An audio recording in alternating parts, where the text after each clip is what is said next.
Welcome to the Navik Gaming Podcast, where it is our mission to explore the business and future of video games. We bring together the industry's brightest builders, investors, and thinkers to keep a pulse on current events, dissect emerging trends in games, share lessons learned, and have a great time. This podcast is also part of Navik's growing ecosystem, which ranges from free and premium research to consulting and advisory services. For more information, visit www.navik.co. In gaming, protecting revenue from fraudsters is crucial, and that's where Insure AI, this episode's sponsor, comes in. Insure AI provides payment fraud prevention that's effective and tailored to your needs. The team's adaptive AI creates a dedicated model based on your data, focusing on behavioral patterns to catch even the most sophisticated fraud attempts. With decisions made in under half a second and up to 98% approval rates, Insure AI ensures more legitimate transactions get approved, delivering a seamless experience for players. Plus, with a chargeback guarantee, you can focus on growing your business while the risk is handled for you. Keep players in the game and turn payment fraud into a profit center with Insure AI. To learn more, simply head to insure.ai/gaming or check out the link in the show notes. Now, let's jump into the episode. Hello, and welcome to the Navik Gaming Podcast. I'm your host, Niko Vuori. Today, we are venturing into the hot world of user-generated content and the metaverse. We're talking to the Chief Strategy Officer of Hiber, a platform that's empowering anyone to build and share their own 3D worlds. If you've ever heard of Roblox, then you'll have had a pretty good idea what Hiber is all about. But it has a twist, of course. And if you haven't heard specifically of Hiber yet, you likely will. HiberWorld, Hiber's metaverse, has already achieved some impressive milestones, reaching 1 million worlds in 2021 and quintupling to 5 million in 2023. Underlying everything is Hiber 3D, which is Hiber's web engine, and it's trying to make it as easy as possible for anyone to build their own HiberWorlds. So, without further ado, today I'm excited to welcome Sean Kauppinen, Chief Strategy Officer at Hiber, to the show. Sean, welcome to the pod. Thank you, Niko, and thanks for the proper Finnish pronunciation of my last name. I'm U.S. born, but my father's family is Finnish, and out of the 4 potential last names I could have gotten, I got the one that made it hard going through school. So, of course, yeah. Well, you know what? It's okay. It's all good. Once you work in Sweden quite a bit of the time, right? So you should be okay there. I do. I've been traveling back and forth for the last 5 years, every couple of weeks. So it's been quite the journey. Well, that's home territory with a name like that. So you're all good there. Okay, well, with that out of the way, let's get into the episode. And Sean, I do always like to start with the background of our guests. So tell us more about who you are and your journey through the games industry. Yeah, started out in 1995 when I got out of school with a film degree, which, of course, it's hard to get into the film industry back then because everything was unionized. I found that I couldn't get in and ended up working in a mailroom at an investor relations firm and started working my way up and went to companies like 3DFX when they were putting out some of the first 3D graphic stuff. I worked for Bleem, which was an emulator company that Sony did not like because you could play PlayStation games on your PC and eventually your Sega Dreamcast. And then did some time at Ubisoft and third-party publishing, Sony Online in international product PR, and then did some agency things and ultimately ended up becoming a consultant of my own with studios all around the world, helping them go from their formation through their exits and all the things that come in between. Been the CEO of a couple companies along the way. Was early in in-game advertising back in like 2006, early in progressive download in 2008, pretty much early to most things, but a lot of experience in free-to-play and those types of business models. And when I saw Hiber, I looked at this and said, wow, this is an incredible way for anyone to access something that is like Roblox, and saw that the model would ultimately evolve into something with a user economy. So that UGC really it hit home. And I think we're probably even a little bit early on that too. So, Okay. So a lot of experience in the industry. I've seen a lot, done a lot, and it's always the best kind of guests that we like, who have kind of that perspective on the industry and have seen some of these cycles happen before. And I appreciate that you're even considering that maybe we're even a bit early to the UGC revolution, there, especially as part of the in-game economy. Okay, so let's talk a little bit about Hiber then. What is Hiber? What does it do? And I know you have a HiberWorld, which is where all of these experiences happen, like in Roblox. How do you experience that? So founded 7 years ago, Hiber is a company. We're based in Sweden, and Matthias Johansson and Michael Forsch, the two people who came together with this crazy idea of, wow, things are getting easy to put stuff on the web. And what if everybody could use some kind of web tools to create worlds and 3D spaces? And Matthias is kind of a visionary thinker. I think of him kind of like a Willy Wonka. And, you could say, no, that's too early. That's crazy. But his brain would go to it. And eventually the market's going to hit where his brain goes. So the idea was take the web and utilize it as a tool to give everyone the opportunity to participate in creation. Because everybody has that creativity, whether it be, they want to paint, they want to write, they want to make music. And the current generation, they want to make games. But they do find it kind of daunting Roblox is absolutely the most amazing platform out there for people to actually play and participate. It's a different kind of social experience these days where kids are experiencing everything there. But it's impossible for the average person to create because you have to learn Lua. And there's so many people that come to our platform saying, I wish I could make a game. And when I found HiberWorld, I can go in with no code and start clicking things and placing items and adding gameplay elements.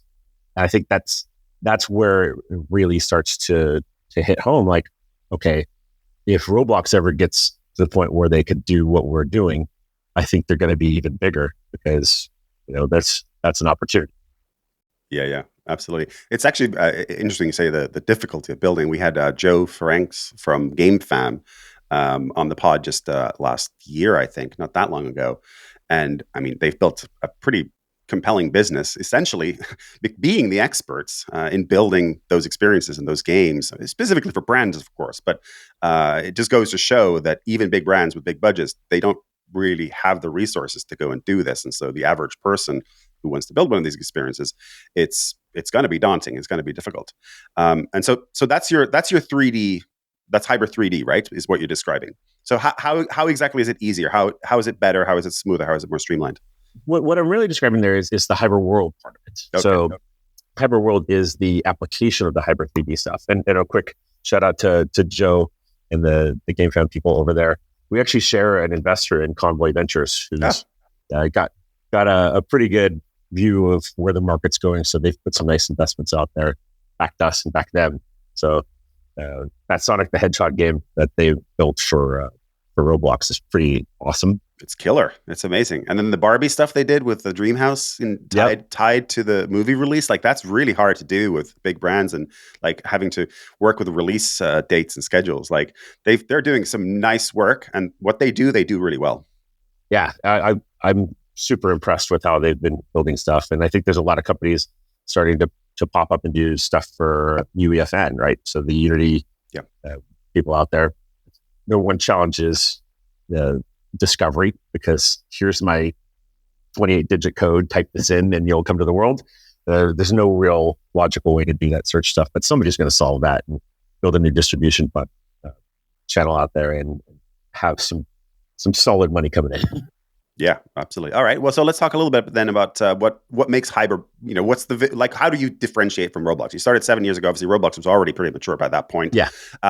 So you're obviously looking at Roblox and saying, hey, we can do this. We see this where it's going, and we can do something that's different and that's going to differentiate us, and that's going to make it easier. Easy seems to be the thing that you guys are leaning on. How is it easier? Easier because it doesn't involve a few things. One, it doesn't have to have a big download, right? We have the Hiber 3D engine is under 5 megabytes. It runs in a web browser.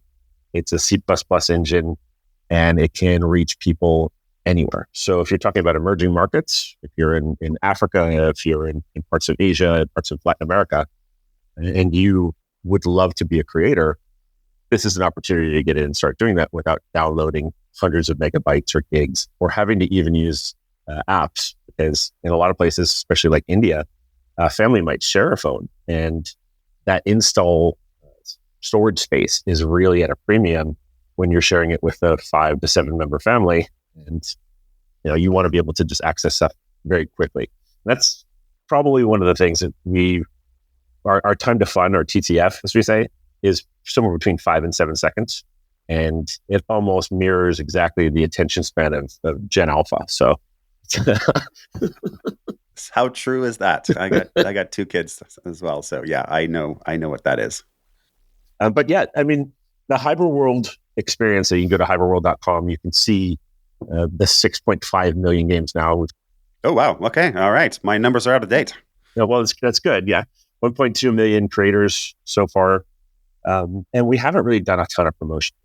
So I think that's the key. We kept that kind of lean. But the true thing about HiberWorld is it's an example of what anybody could do with Hiber 3D. You can take you can take the engine and you can build a world and you can embed it on any website because it runs on the existing HTML rails of the internet, which is absolutely awesome if you're a brand. Think about the Tommy Hilfiger site, and you want to actually have an experience, and you can put a Tommy Hilfiger experience right on the website, right next to the things you're selling. But also because it's web, you can actually, within those worlds, do connections to both 3D virtual and real world items. So you could actually go and make a purchase or get a digital item now, the whole phygital thing, right? Get the digital item, and then Amazon delivers the actual physical thing in the mail tomorrow or later today. Yeah, that's wild. Okay. So those are really compelling things. We'll dig into some of the components in a little bit. But let's talk a little bit about, do you have any big hit games or experiences on Hiber or in HiberWorld? Are there any kind of trends that you're seeing in terms of what's resonating, what's working? I think probably one of the biggest things that we've had on there is we did a partnership with Rovio and Ready Player Me, and we built some avatars out and experience around Angry Birds. So you can go in and it's not the actual Angry Birds experience, but you can actually fire one of the birds at some things, and it's more of a platform. So I think what we find is that our audience loves to go in and experience the brand. It was like, oh my God, they have Angry Birds. This is so cool. That one is pretty big. We've got some variety in there. We've got racing games. We've got games where you can fly like Superman. There's a battle royale mode. There's all sorts of things, even side scrollers that are starting to pop up. But the real opportunity here is professional game developers at some point starting to look at this, and we see some huge trends in the market that I think are going to attract some people to what we have to offer, because we have this incredible showcase piece with HiberWorld, but there's also going to be some larger games that are coming out in the next year. Yeah, I mean, once you get the audience, it's the flywheel starts going, right? So it's hard to build that initial audience, but once you've got it, then it starts to kind of feed on itself. So we'll get into that in a little bit as well. Okay, so who is the audience? Who are these developers, and then who are the users, the players, the people who are experiencing? Yeah, I would say that there's very few professional developers on the platform today, and they're mostly the people who are exploring Hiber 3D to use as a transition for either Unity projects or Unreal or something that they've built, where they want to kind of open it up and do some UGC stuff with the community. And then the majority are people who just have this creative streak, and they're like, I want to build a game. I want to build an experience. And they just go in and start building it. I think one of the coolest stories, which comes out of a horrible tragedy when Kobe Bryant passed away, we had 25, 30 different worlds that people had built as memorials to Kobe and his daughter. And I thought that was just amazing that people can take a 3D space and not make it a game, but almost, it's a tribute space where they could go and they could talk about it. And that's I think what some of the true power is within UGC. It's being in the moment, and it doesn't have to be the greatest quality content, but it's relevant in the moment and in that time, and that people can have the discussion, and then they can kind of move on to the other things that are in their life. But maybe it gives them some closure or some opportunity to express that and share with others in a way that you can't do on Snapchat or Instagram or Facebook. even though it is permanent and it's there, it doesn't have to be permanent, right? It could be a thing that you kind of put out there and you switch it back to private and nobody sees it again. So Yeah, so that's interesting. Actually, it's almost like you can have an instant creation. I mean, because you're so fast, that's your angle. You can react more quickly and do these kinds of things. It would be very difficult to do that on Roblox or certainly on any other game engine. So, does that then mean that these experiences are intended to be short-lived, or is it more of a case of people are trying to build things for the long term, but it's just not quite the same experience as it might be on Roblox? But even on Roblox, they don't last forever, these experiences. So curious to hear kind of like, how long do people play for? How long do these worlds last for? What's the kind of churn, if you will? I don't know if you use that term internally, but what's the churn through these worlds? I would say when you have a world that gets popular, like if you go to Roblox and rob the bank, Obby is a huge world that they have. It's got tens of millions of plays. It might actually be into the hundreds of millions at this point. Somebody who goes and builds something like that on our platform, and it'll get millions of plays, and it'll stay pretty relevant. One of the fun things is everything on the platform is multiplayer. So as long as somebody's playing it, it'll keep that session open, and it stays for a few minutes after even they've jumped out. So the top games tend to kind of not turn over as fast. So if it really is a hit, you'll see 20, 30, 50 people playing every minute of every hour of every day. And that's something that I think Angry Birds stayed on the top of our chart for like 10 months. Wow. Okay. So people are playing for real amounts of time. Yeah. Okay. The developers, let's talk about that side. Are they, there's 6.5 million worlds. I'm presuming it's not 6.5 million developers. I'm sure there's some developers who are building multiple worlds. What kind of behavior do you see there on the developer side? Do they make one world and then they're done? They're just experimenting? Or is it a case of like, oh, wow, they made one and it was fun to do, and now they make a second one, it's even better. And then they're like serial entrepreneurs, air quotes, if you will, inside the HiberWorld? So the user journey is usually people come in and they'll play a game and they'll, wow, this is really cool. And then they'll see that little create button up at the top. Like, what is this? And they click on that. And you don't actually have to be registered as a user on the platform to play or even to create. You do to publish. So once people go through and they play around the first time and they'll publish something, if they get a positive reaction from other people in the community, hey, this is really awesome, really loved what you did here, that feedback really feeds into the cycle, and they'll go and they'll build something with a little more effort and start building some friendships on the platform, and then helping promote other people where they like their games, or saying, hey, can you check out what I've built? I really love that you did this.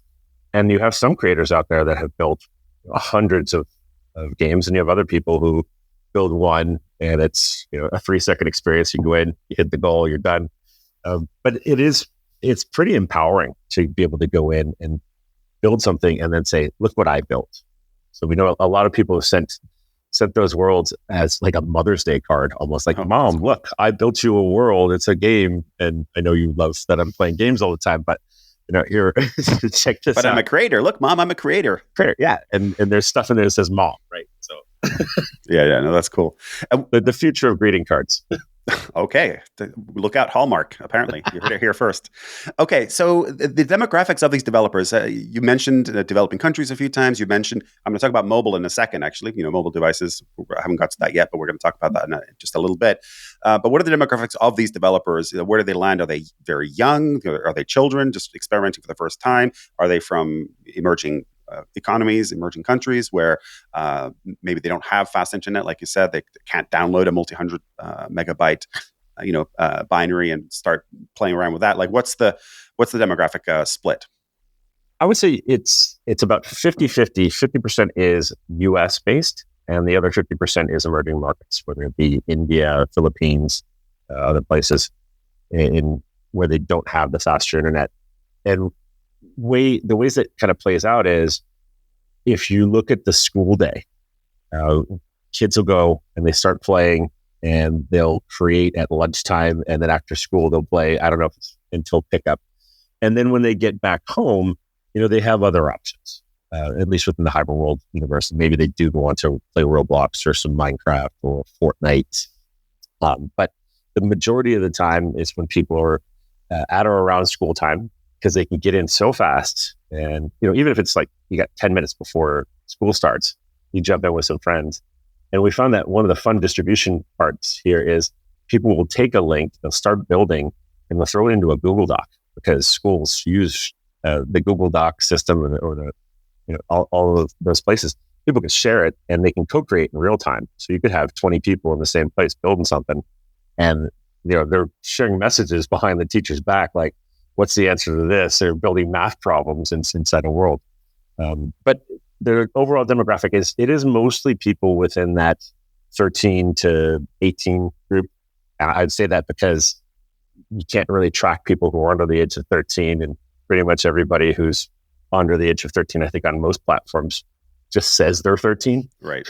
So, but that's the majority of the group. And then you do get some people who are a little bit older, and some developers who are trying to do something that maybe it's a lifelong dream, and they're in their 20s and 30s and say, this is a great early access point. And maybe they go on to use the coding version of what we have, or they'll move on to a Unity or an Unreal eventually. But there's a lot of people who have unfulfilled dreams of making a game, and it's the game that they always wish they had. Hopefully we're an inspirational piece in that journey that they can go and at least start it.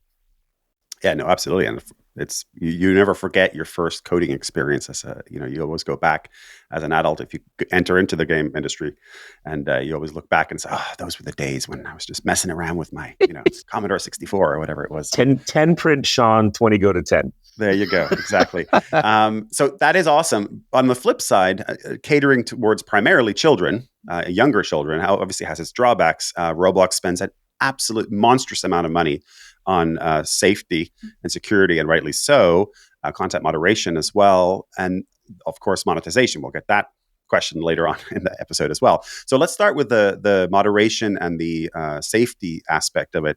How are you approaching that? What's the challenge there? So you're going to love this. We've actually been doing AI for about 5.5 years. So everyone else is talking about AI now, but one of the first things we did is we partnered up with another local Swedish company to help build out some AI models for content moderation. What that does is it deals with 99+% of the problems that you run into on the system. They were actually eventually bought by Reddit, but because of the way we set things up, we own the model and walked out with some really great tools and some content moderation pieces that just takes care of a lot of the problems. And the community does a great job kind of self-policing. And we have very little actual moderators that are human that have to go in and deal with this. And I have an extensive background in MMO games, 20 plus MMOs over the years, everything from EverQuest to Star Wars Galaxies, Lord of the Rings Online, Age of Conan. And funny thing is, when you're dealing with a bit of a younger audience, they're more exploratory in what they can get away with. And I would say a little less sophisticated than when you get that 35-year-old angry person who just had a road rage incident driving home, and now they're going to go take it out on a community. Yes. So, yes. Oh, well, that's good to hear. And that the AI tool, that's very, very cool. I'm presuming Roblox has access to something similar. It could have built their own, and yet they just announced their earnings. I'm sure you guys poured over them, but that is still such a massive part of their cost structure. So it's fascinating that you're able to kind of, air quotes, get away with a lighter touch and yet still be effective. I think it's also because of the scale. They have so many daily active users, and on one level, I throw respect at them all the time. I think they built the most amazing thing, and it's taken a long time. It is very expensive to do that, but they're doing it the right way. That's what works for that size of a community. They need to have people in different languages and different time zones so that stuff doesn't develop into those larger problems. But it's probably also, because of the size of the community, a bad actor or somebody who's going to try and do something bad is going to go where there's a lot more people where they can blend in. So we do kind of get away with some things, not having as many people. I'm sure if this thing starts to really scale, we will also have to go and invest more into the human side of it.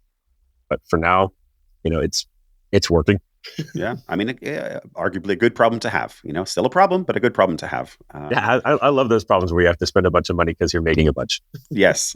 But nonetheless, that scaling can be very, very challenging. And I think a lot of companies have, I'm not wishing this upon you, of course not, I wish you all the success, but that's the point where I think a lot of companies, especially those serving children, that's where they hit kind of an inflection point, and they either fight through, which Roblox, of course, was able to do.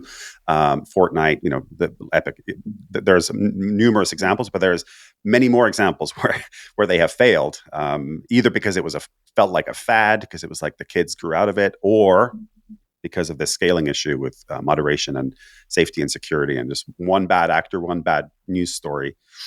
That's the death knell, right? So, I was there for the original EverQuest stories about online addiction, right? And if you look at online games, they become almost a microcosm of and a reflection of normal society. You have people who meet and get married.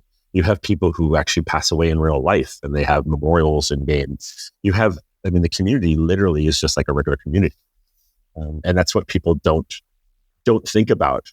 But in your average community, and you don't want to think about this on a daily basis, but there's some pretty horrible people out there. If your community gets large enough, you're going to have those people. But for the most part, just like your neighbors, if somebody's breaking into your house, they're going to call the cops, right? They're not going to be like, well, I really don't like my neighbor.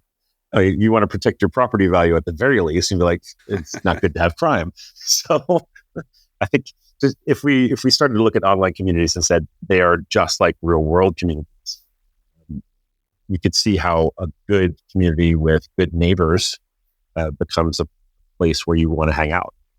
Yeah. Well, I don't know if property values in the metaverse are quite the same as they are in the real world, at least not anymore. Maybe they were in the height of the crypto boom when other side plots were selling for hundreds of thousands or millions of dollars in ETH. But we could talk Web3 too. Yeah, I'm with you on that. Okay, let's shift gears a little bit. That was a lot about the users and the developers and kind of like who's the community you're serving. And I think that is really important to understand. Let's talk more about kind of the tech side and how you're evolving. You started on the web, and you still talk about it as your web engine. But I know you are moving heavily into mobile, obviously, as is everyone, and they need to be. Talk a little bit more about that, especially on the creator side, on the developer side. What can you do on mobile? Is it parity with web or? Absolutely. Wow. That's one of the beautiful things here. I think we are the only, or if we're not the only, we're one of the only technologies that actually will run on any mobile browser, including Safari on iPhones. Damn. Even Safari. Even Safari. Well, Apple does a lot of things because they really do want people to use the App Store ecosystem. And for a very long time, it's been a fantastic distribution portal. And I think over the last year and a half or a couple of years, it's become a little more difficult for the average company to really be competitive, as margins are 30% there. And you have, if you're going to use Unity 6, because the version you're on is going to be deprecated and you'll no longer be able to make updates. You're going to be paying them 2.5% if you're really a successful thing. So now 32.5% of your business is going to third parties, really for a little bit of distribution at this point. And cloud costs have gotten so cheap, you could deliver, 100 meg product for a penny. So why would you pay 30% revenue share and then 2.5% to another platform in perpetuity? It seems like maybe the model should change. And absolute props to the Epic team over there who've done some great things. And in Europe in general, we tend to be a little more consumer friendly than the US. So they do make rules that do benefit people, like being able to access payment systems on the web, where you might be able to get a little bit more because the publisher / developer is not paying the same percentage. Maybe they're paying 6% or 8% versus 30. So, yeah. Well, that's a whole we could spend. We've done multiple episodes on the Epic guys going after Apple and differences between Europe and the US and don't get me started. We're a longtime developer here. We've been working on mobile in particular since the early days of mobile, and we just hate giving that 30% over to Apple and Google every single time. It's off the top. It's like it's crazy. Can you do it on net revenue? Yeah, exactly. With no notion of like, what is your actual cost? I mean, that's part of it. Like, again, if you go to look at the Roblox financials, that's a big part of their problem. It's like they would be profitable. They would be quite profitable if they didn't have to pay that damn cut up the top, before anything else. It's madness. So, well, I mean, if you want to delve into that for just a moment, if you look at Roblox and say, if Roblox did a direct-to-consumer offering at this point, they're big enough and their brand's big enough. Why do they have to be in an app store? I mean, they're Roblox. So that's right. Maybe they're getting to that point now. Maybe they are getting to that point. I think they are. I think they've surpassed like the equivalent of Facebook for games, at least for the generation that's playing on there, Gen Alpha, Gen Z. It makes a ton of sense for them eventually to have a business model where they're direct to the consumer. Completely agreed. Okay. Well, let's talk go back to Hiber again here. So, we talked a lot about Roblox. Obviously, it's a great comp, and that's, there's a reason we do that. And obviously, we have a lot of respect for what they've done, paved the way for this kind of business. They've had not most of their success. That's unfair, but they've had a lot of success, especially recently because of their scale. They've been able to attract a lot of brands, companies like GameFam and Joe over there, building Sonic the Hedgehog, Speedrun Simulator, Mattel, Barbie Dreamhouse. The list goes on. They've done stuff with the NBA. They've done virtual concerts. They've done almost it all by now.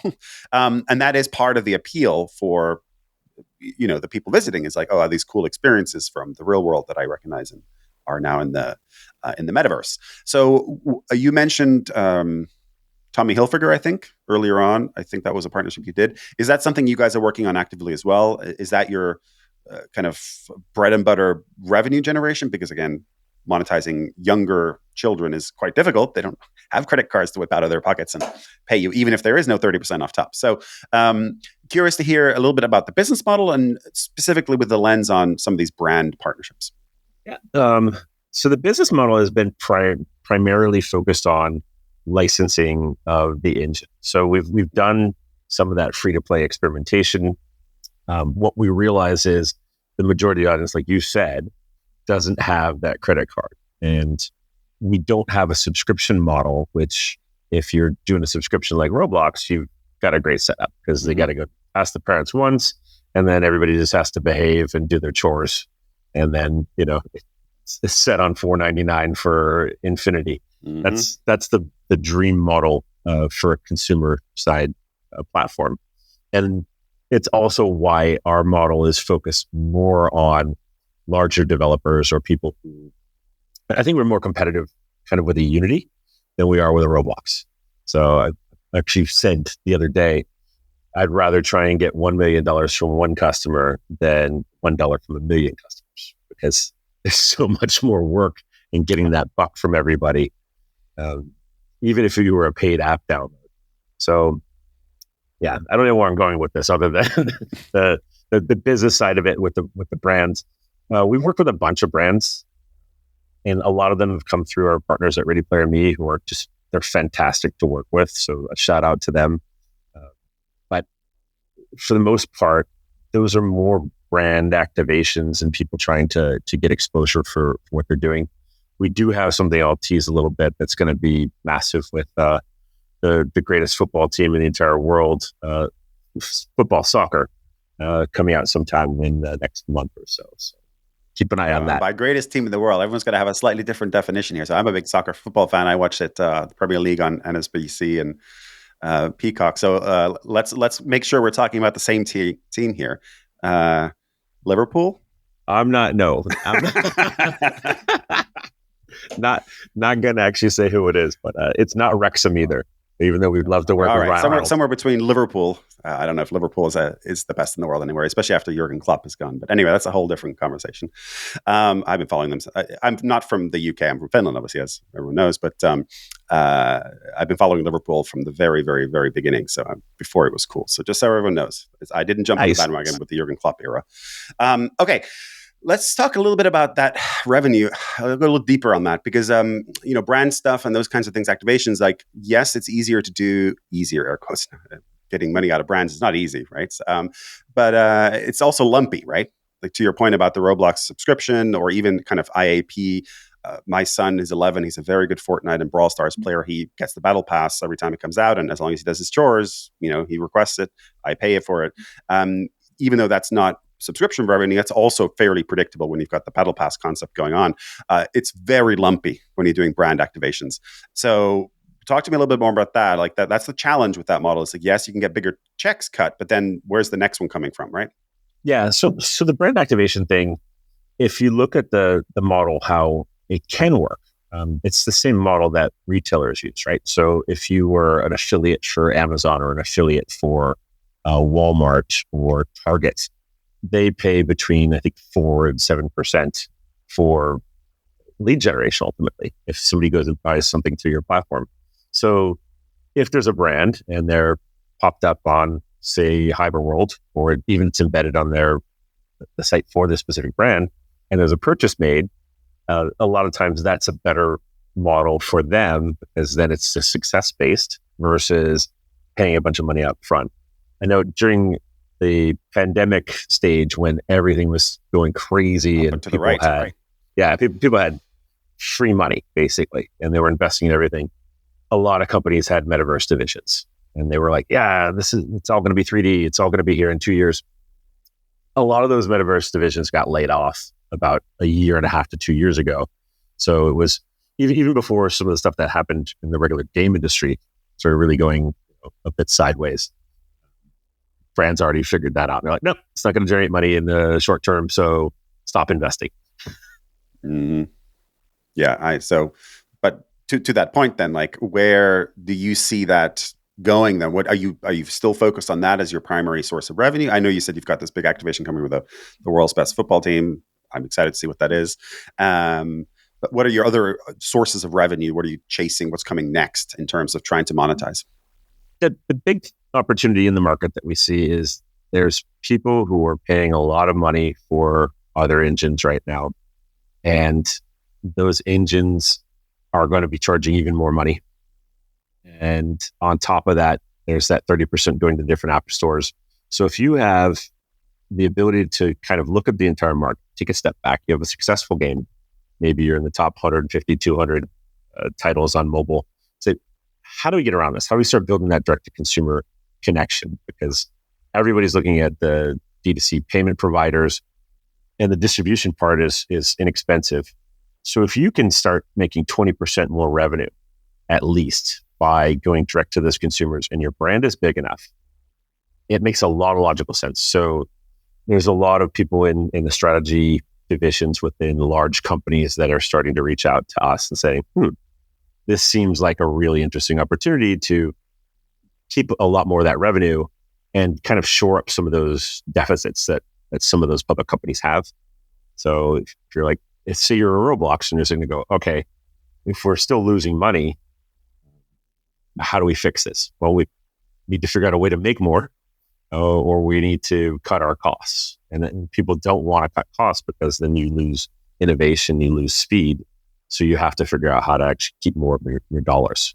And I think that's the big opportunity for us in the market right now, is these larger companies coming and saying, hey, you just built this amazing engine over the last 7 years. No one is crazy enough to be building an engine these days. That is true. Maybe we'll work with you. Well, we have 7,000 less people than our closest competitor. Yeah. Totally.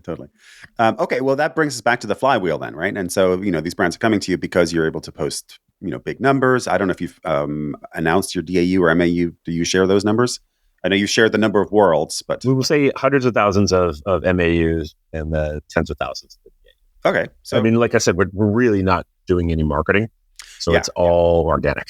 Right, right. And that's what I was going to say. So the flywheel now is you've done this all organically. Are you at a stage now where you think you could accelerate that flywheel by trying to market more aggressively to either consumers, the players, the users, or more aggressively to developers, creators, more professional studios that can level up the experiences? Like what's the next lever for you? You can't be going word of mouth forever, I think. We could, but here's the way I look at that. And how we look at it as a company. If you look at something like Roblox is a destination. If you look at something like Fortnite, it's a destination. Minecraft is ultimately a destination. What we have is something that's embeddable on your own website. So if people are already looking for Levi's or Coca-Cola or your brand, even your video game, they're coming to your website. People still go to websites. They do. So the idea would be, why not put the community and the content where the community is at versus paying a third party to build their numbers and build their community to send your users somewhere else. So that's the big pitch here is if we're going to scale things, we're going to scale it on the sites of the people who will partner with us rather than on the HiberWorld site, because you can put something on HiberWorld and embed it on TommyHilfiger.com. And you'll get an audience from both places. But the goal will be that the primary audience is the Hilfiger fans who are going through and having this awesome experience and go, oh, this is super cool. I wish I had. And they don't care that it's Hiber. They don't care that it's HiberWorld. They just care that it's Tommy Hilfiger or Levi's. Exactly. Or whatever. Right. Exactly. And that's why I think that HiberWorld brand ultimately isn't important. It's literally, it's like Steam, right? No one goes like, oh yeah, it's on Steam. Everyone goes, okay, Steam's an account and a wallet I have that connects to things. Okay, well, this question then may or may not be relevant, but I'm going to ask it anyway because you obviously do have a bunch of creators who are creating stuff and not monetizing directly very, very heavily. So, Roblox obviously they just, again, going back to their earnings, it's hot off the press. It was like last week, I think they put it out there. So I certainly poured over their earnings. I always do. They're now paying their creators over $500 million a year, which is amazing. That's fantastic. I mean, they've created real entrepreneurs. Children in their teens or even younger are like able to build real businesses, right? Early on. And that's amazing. And I just have so much respect and kudos for what they've done there. And that's obviously feeding the flywheel for them and as always has done so. Curious to hear, do you have a version of this? Do you share revenue with creators, given that you don't generate maybe so much IAP and it's more brand side? Like, I'm presuming it's a hell of a lot harder to try and parse out like what would we give, like what's a fair rev share, if you will. So we haven't generated enough revenue on the UGC side to really have it be material yet, but yes, there is a way to do that. Our view on that has always been that the creator would have the majority because they're the one doing the work. At the same time, we've got to cover our back end costs and some development fees, but that's not even 30%. It's smaller percentages, but that's again, huge respect for Roblox and what they're doing. They have a massive overhead. So even a $500 million off of several billion dollars worth of revenue, they're covering their costs and they are really doing some awesome stuff for a lot of people out there. So that, I can actually make a living as a Roblox developer. That's fantastic. You can't do that on Hiber today. There's no, actually not on HiberWorld. On Hiber 3D, you potentially could, because then you could just own the revenue. And we do know some people who are doing some fun things, like connecting to Shopify and connecting to Amazon and other platforms to take those items, convert them through some tools, and put them in as 3D objects. And you can go in and there's a store. So you want to sell your brand of coffee, or you want to sell whatever. I mean, eventually, I think this becomes not just a game platform, but a mom and pop serve yourself type of 3D experience that you put on a website. And what we didn't talk about yet is we've been working with Google and the cloud people over there on some AI tools over the last year and a half almost. So you have the ability to actually go in and prompt what you want the world to look like, and it'll start setting it up, and then you can move objects around afterwards. You can also take a picture off your desktop, upload it, and it'll actually turn it into a world, which is really nuts. But that is, I mean, yeah, AI is, I'm working with, who isn't? We all have to be working with AI at the moment, right? But not for 5.5 years, I'll tell you that, though. You guys were definitely trailblazers there. It's nuts how much things move in like a week, or each model, like every time that model updates, it's just like, oh, well, now they can do this. Like, wow. I love that because the game industry has actually embraced AI for decades. They have, yeah, absolutely. It's procedural generation, we used to call it. And if you play a roguelike, well, Rogue itself is the first roguelike and use procedural generation. So that is AI. Yeah. And there's a reason why game developers have jumped on this latest wave and obviously have raised huge amounts of money, like NPC creation, making, world creation faster, making, asset creation faster, generating video and, character design. It's quite a lot that is possible and is being embraced by game developers. I think what we're looking at is you've had different waves over the past, almost 30 years that I've been in, 29. But I think we're entering what I like to call the age of personalization, where within the next, call it 5 years, when you go and play something, it might be user-generated content, but then there's AI tools within it, whether it be agents, bots, the NPCs, the storyline, and everything's adapting to how you're reacting to that content. And throw that on a UGC platform, and oh my goodness, you've got the choose your own adventure of a lifetime. That's literally a game for you. But then you run into the problem like, okay, well, how do you monetize that when you've just given somebody everything they ever wanted, and it adapts to them every single time they go in? Yeah. Well, subscription. I will just say, yes, that would be very nice. I will just say, I mean, we've been chasing as an industry personalization for the longest time. And I was, early Zynga and like personalization. Oh, we can do personalization now because we've got analytics. Well, it wasn't that easy. Like now it's like, oh, we have AI, we can do personalization. Let's see. Jury's still out. You bring in a good point there. We have a fantastic analytics partner in Dive, and they have absolutely enabled us to look at these things around like AI and personalize a lot of the content. So we can see everything down to what items and objects do people build with the most, what are the most successful titles and why. And then you can kind of cross-reference the different pieces like, oh, if you spend at least this much time and use this many items, and these are the items that you're using, it will have a popularity index of X, and a completion of 70% plus adds to this. So I did want to call them out. I think Dive has been a fantastic partner through the entire thing. And a lot of the decisions that we've made have been because they have such great advanced analytics that even somebody like me can use. Well, that means the kids definitely can use it because they are way ahead in tech than definitely than us oldies here.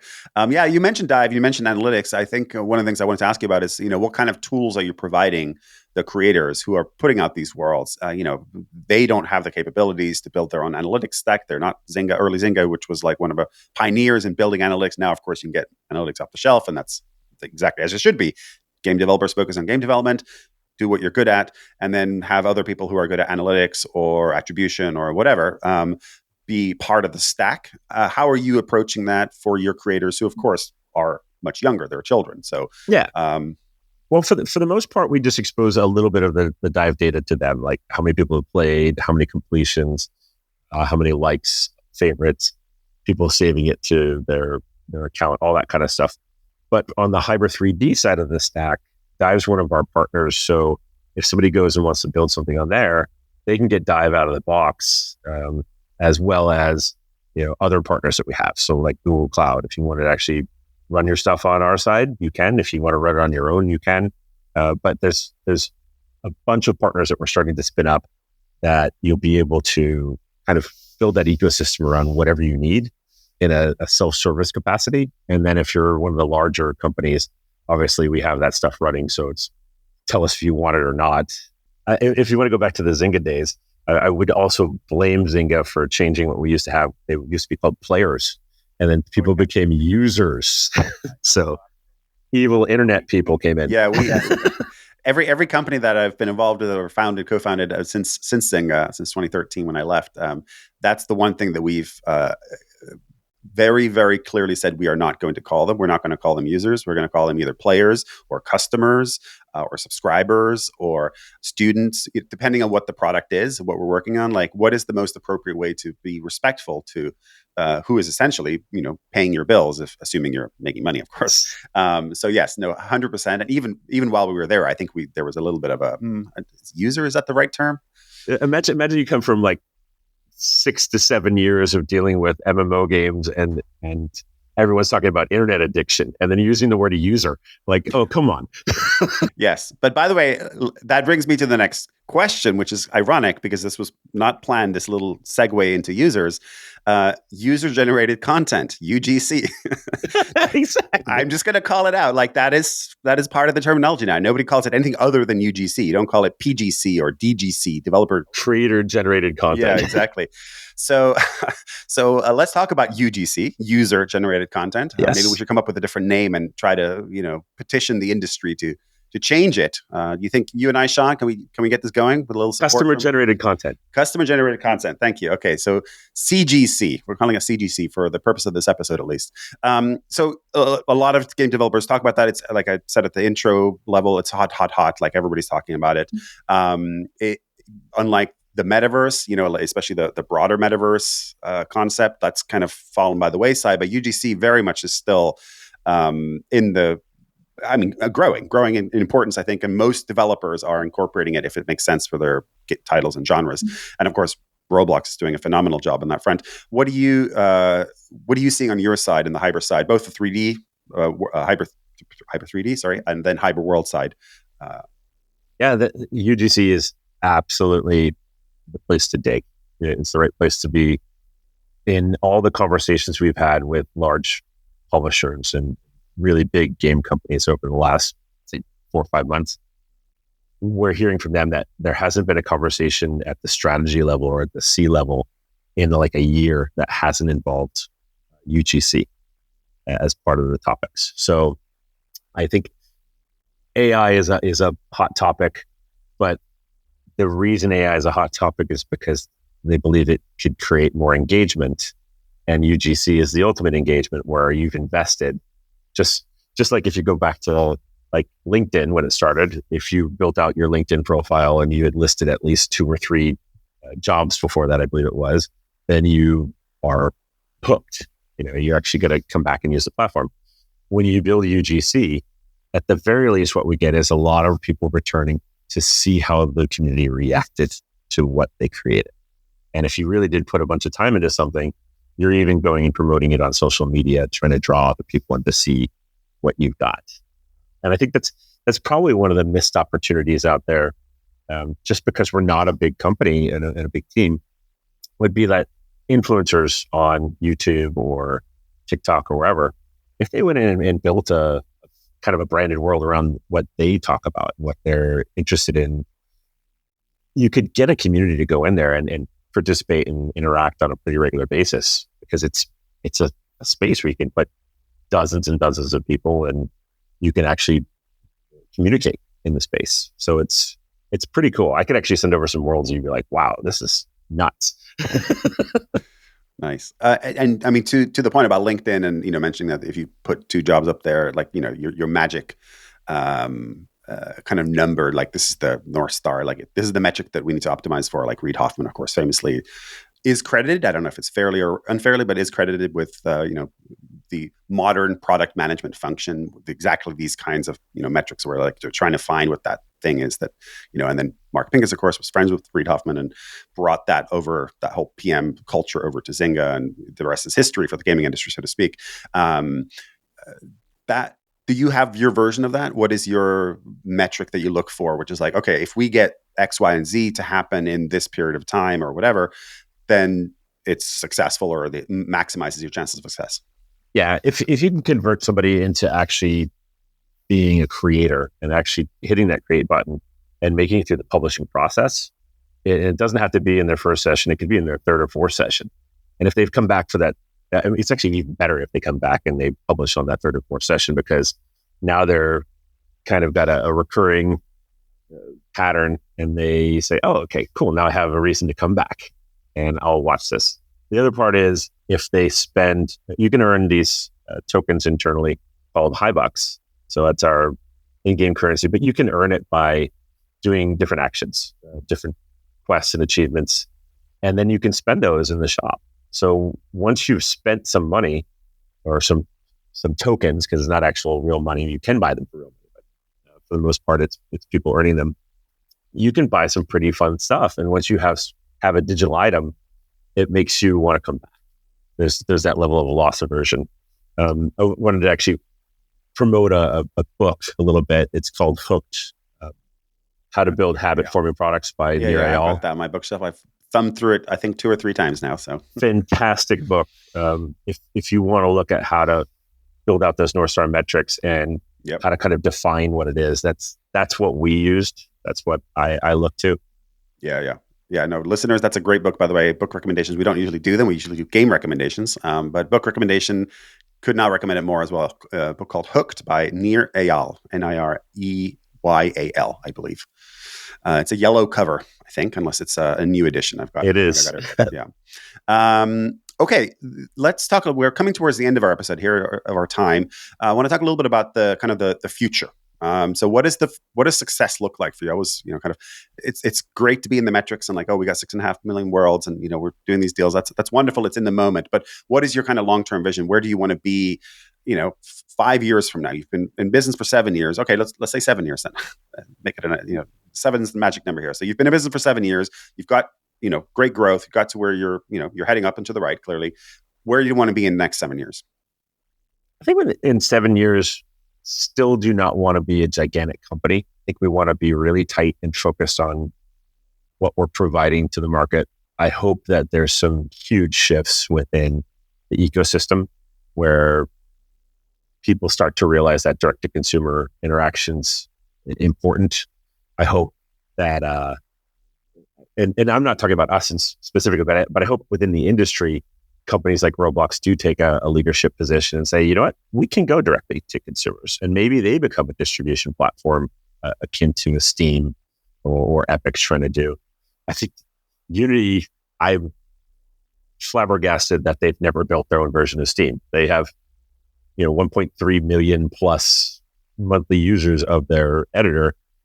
And why don't they have that? They have the ad network for distribution, but put some things there. Unity is a bit of a mess. We've done many deconstructs on what's going on with Unity and what's wrong with their strategy and announcing price increases and then pulling them back and acquiring ad networks that are just a horrible, horrible, horrible cultural fit. I mean, we could spend many more episodes talking about that. So you are surprised. I think most people are surprised by that. I'm surprised they don't have that Steam store. You already have an asset store. Why not just make it so people can just list their game, publish their games right there? Yeah, exactly. Give you a storefront. So and then you can have the monopolistic practices and get sued by multiple government agencies in different countries. Yeah, but you get big first. Get big first, and then you're okay. And then you appeal, and you can hire the high-priced lawyers, and it'll be years and years and years before you have to worry about anything. So Don't worry, Sean. That's the playbook. But for us, I think we're going to go through more cycles. I think there will be probably a focus within the industry where there are fewer large format games coming out, but they have much longer tails and they have ecosystems around them that are UGC based. And I think for us, being an important part in that transition to the age of personalization and the UGC content, CGC, that's massive. CGC. Yeah, that's right. CGC. We messed that one up on the first try. So we've got our work cut out if we want the industry to adopt our. I got to get my own head to do it. So that could take a day or two. But yeah, I see that there's some big transitions happening within mobile. Some of the big players within the tech industry are going to probably try and take bigger cuts of things. It's like, oh, we're your cloud provider. I read the other day that 83%, I think it was, of people using public cloud want to actually switch to private cloud. It was, I think it was Michael Dell put that out. Yeah, it was insane. That's crazy. Is that just Fortune 500 companies, or why would you want to switch to a private cloud? It might have been, but I think it's people want to take their customers and their data and put it back behind some kind of a firewall, right? You don't want it out there as being used to train AI models.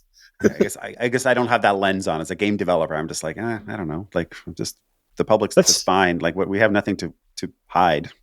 I feel that way too. It's like there's nothing you can hide. Somebody already knows everything about everybody, and especially with AI.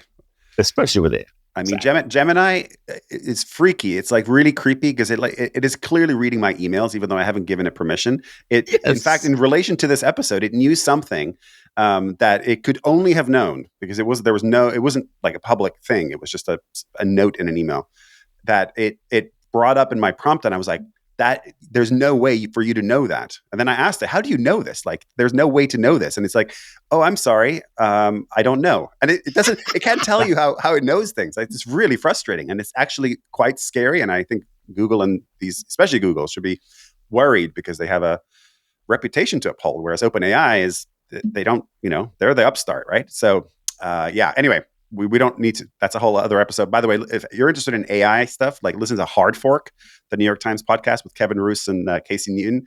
Absolutely killer podcast. They have staked this. I mean, they're very funny as well. They're very entertaining, but they've staked this position of covering AI in great detail. I mean, they literally have like SVPs of Google coming on. They had the Perplexity AI CEO and founder on. Like, that's the podcast for AI, by the way, if anybody's interested. So we're plugging books, we're plugging podcasts. What next, Sean? What next? We're not plugging the product. Yes, exactly. Our stuff's really good. We're super modest. You should check it out if you like. Yeah. We'll have links in the show notes, both to HiberWorld and to Hiber 3D. So don't worry about that. We'll put a link into Dive as well, your analytics partner. And maybe we'll even I'm gonna have to remember all this stuff. I don't write these things down, but maybe we'll put in a link to Hooked or a show note in the show notes. Hooked by Nir Eyal. I think you ought to the Hard Fork podcast. So we're gonna have to have a whole page for young page. Put the affiliate link on that too. You might be able to get 7% from Amazon. This is the most recommendation heavy episode I think we've ever done. And it doesn't stop here because I have to ask this question because it's now my tradition for 2024 is I ask all of our guests who come on, which 3 games are you currently playing or most excited about? And they can't be your own. Ooh, okay. So this is a hard one because I play way too many games. I've been playing Empires and Puzzles for years, so I play that religiously every single day. Heyday, I'm level 120. Gardenscapes, level 2030, I think. So that's on the mobile side. And then anything that I love ZBD. They have this awesome platform. It's a crypto wallet that is actually mixed with We've games. had them on the show. They're actually a sponsor, or at least they were a sponsor. I think they still are of the Not Gaming podcast. They're good guys. We had them on the show. Ben Cousins. Ben Cousins, yeah, we had him on the pod. He's a great guest. He's a great guy, and he actually introduced me to what they're doing. And then they have these playtime things where it's like, hey, you can earn some Bitcoin, some Satoshis, fraction of a Bitcoin, yeah, 44% bonus for the weekend. I'm like, okay, I'll try out some new game I've never played before and make a few Satoshis. I got like $50 on my account somewhere, but who knows? Maybe Bitcoin goes to 1 million. Yeah, that's not nothing. Exactly. But then I think there's a lot of things that I like to play. Archer Danger Phone is one of my favorites. It's just littered with ads for misplay and other places. Like, are you getting paid for playing games? But then I don't know when this podcast is actually ultimately coming out, but it's on Tuesday. So we're recording this Friday, August 30th. Is coming out next Tuesday, September, whatever that is, 2nd, I think. Perfect. So today is, for us on the podcast, is the day that the new Call of Duty beta comes out. So that'll be up and running in about 20 minutes. Yeah, we were joking that Sean's bandwidth may suddenly disappear when his daughter gets a hold of the Call of Duty beta. She pre-ordered. We've made it through, I think, just fine until now. So we should quit while we're ahead. That's the key. It's all about the secondary backup. So I have a gigabit fiber coming into the house, but I have a 5G backup just in case. And literally my kids were burning out because my son was home until a week ago. He's off at college now. They were burning out a terabyte in like 10 days of the month. And then Cox is like, yeah, you're one of our biggest bandwidth pigs out there. So I was like, I'll show you. I'll get secondary internet and put the kids on that. There you go. Oh, yeah. They'll appreciate that. They'll be happy about that. All right. Well, listen, that's all the time we have for today. Sean, thank you so much for your time. And thank you for joining us on the Navi Gaming podcast. I've really enjoyed this conversation. And I think it's really fascinating what you guys are doing. And good luck with it all. Thank you for having me. I really appreciate it. And I love just talking about stuff in the games industry. So if other things pop up and you're like, hey, let's talk about this controversial topic that nobody seems to want to touch. I've been around long enough. I probably can't get in too much trouble. So, well, and you work for a Swedish company. They're usually pretty mellow. The Swedes. They're super mellow. So it's you don't have your like investor relations and your PR team. And I tried to get my old colleague Manuel Bronstein from our Zynga days together. He's the chief product officer at Roblox, and just tried to get him on the show. And he was game. But then he had to loop in like his PR and his IR and his legal and all that. And before you knew it, we had like a 12-person thread going where they were like probing every aspect of like, what are you going to cover? What are you going to talk about? Like, you can't talk about this. And then in the end, this is, by the way, how we got Joe Ferrings on the show. In the end, they were like, actually, Manuel can't come on the show. And I was like, are you kidding me? Like, we just went back and forth for like 3 months. So anyway, it resulted in Joe, and he was a great guest, and we enjoyed our conversation with GameFam there. So anyway, Manuel, if you're listening, I still want you back, okay? I want you back on this pod. I think the key there is, I started out in investor relations, and I did PR, and I'm the legal guy too. So if anything goes wrong, I have to report myself to me. So there you go. That's the best way. That's the best person to report you to. Okay. Well, this was really great. Honestly, Sean, thank you so much again for coming on the pod. And best of luck with the future. Awesome. Let's talk soon. All right. So until next time, friends, feel free to send questions, guest recommendations, and comments to me. My email is nico@navic.co. If you enjoyed today's episode, whether on YouTube or your favorite podcast app, make sure to like, subscribe, comment, or give a 5-star review. And if you want to reach out or provide feedback, shoot us a note at podcast@navic.co or find us on Twitter and LinkedIn.